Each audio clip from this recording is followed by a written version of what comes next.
What's up, everybody? Happy Tuesday. I'm headed home. I'm leaving in the morning for the No Name Nationals. Probably going to do some videos out there. Definitely be doing a collaboration video between me, Daddy's Money Garage, and Technician Troy. So it's been a really long 7 months. I started 7 months ago with a 250,000-mile wore-out Astro van. I swapped it from a 4.3 to a 305 that I built and dynoed. All those videos are on my channel. Had Jeff Yarborough build me a Turbo 400. I put Turbo 400 in it. It's got a 3200 RPM converter in it right now. I've gone through literally everything on this vehicle. If you want details and all that, you can look at all my videos on my channel and see everything I did.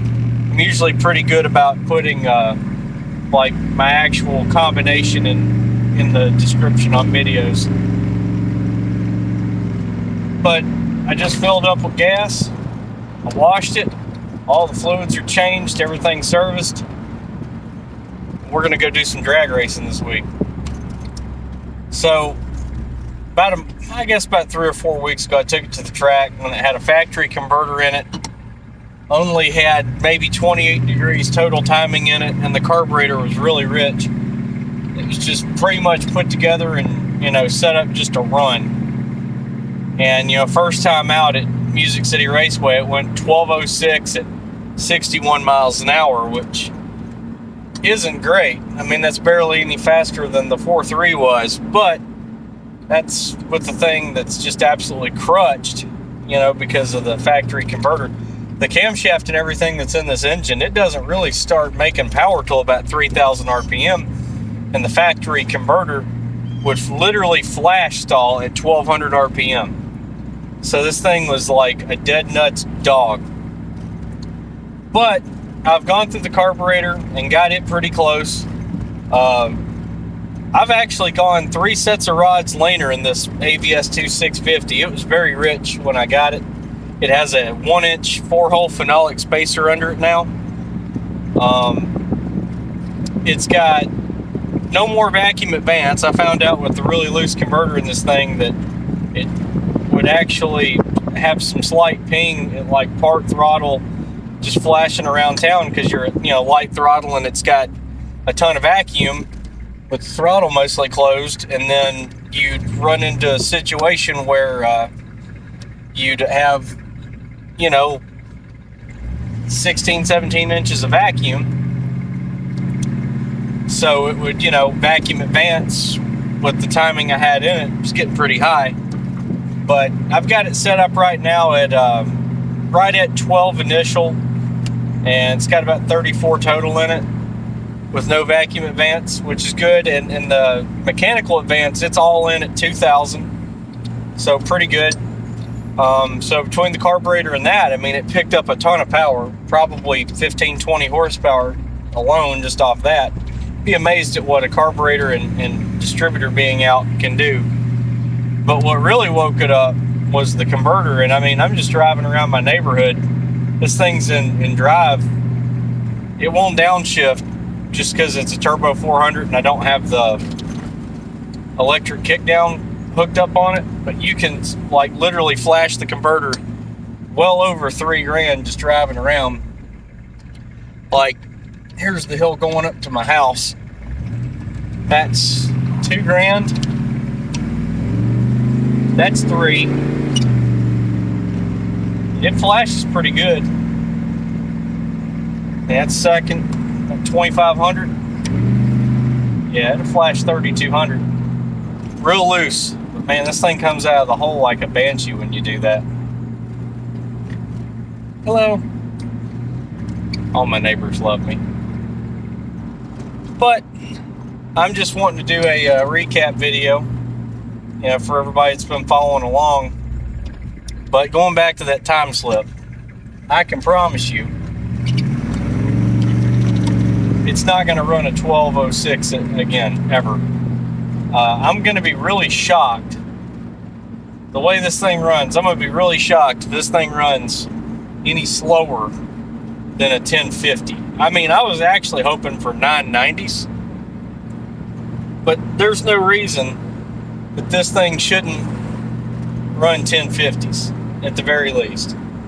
I mean, it is heavy. It's about it's right at 4,000 pounds, me in a full tank. It's got a 323 gear, and turbo 400s have a really tall first gear in them. But I'm telling you, the converter I put in this thing, it made all the difference. I mean, a ton of difference. Not even the same vehicle. After I put this converter in it all changed. The throttle response isn't even the same, because the factory 13-inch converter that was on it, I weighed it. It was close to 50 pounds. It's like 48 pounds with the fluid in it. And this converter's 10 inches. They say it's 10 inches. It actually measures like 9.5. They advertise 10 inches, and it's only a 3-inch thick body. I mean, it doesn't weigh anything. Even with fluid in it, it's probably not any more than 25 pounds. But it's running real good. Fuel mileage is not its strong point at all, but that's okay. Then again, I really haven't, not drove it spirited. I've been out running it kind of hard, trying to figure out the tune and everything on it. So, I mean, there's that. But I'm excited. Hopefully the trip from Nashville to Sykeston, Missouri is uneventful in a good way. No breakdowns, no mechanical issues, nothing like that. I mean, we can only hope. Troy is trailering the Sonoma up. I know Daddy's Money Garage is trailering the Jet up.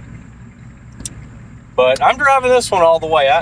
I'm a firm believer that street vehicles, you drive them on the street. That's just, the way it is for me.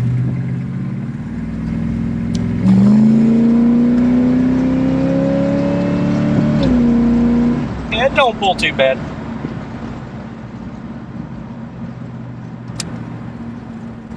That's not even really I'm out here on Lebanon Road after 5 o'clock, so you got, weekday traffic, so I'm out here breaking any speed records. But that was just flashing it and run it to 4 grand and let it take second. I usually do my wide open throttle upshifts at 4,700. I have found the way this thing leaves and runs the best is you hold it up about 1,800, you swap feet and just nail it, and then it'll flash stall about 31 to 3,200 RPM.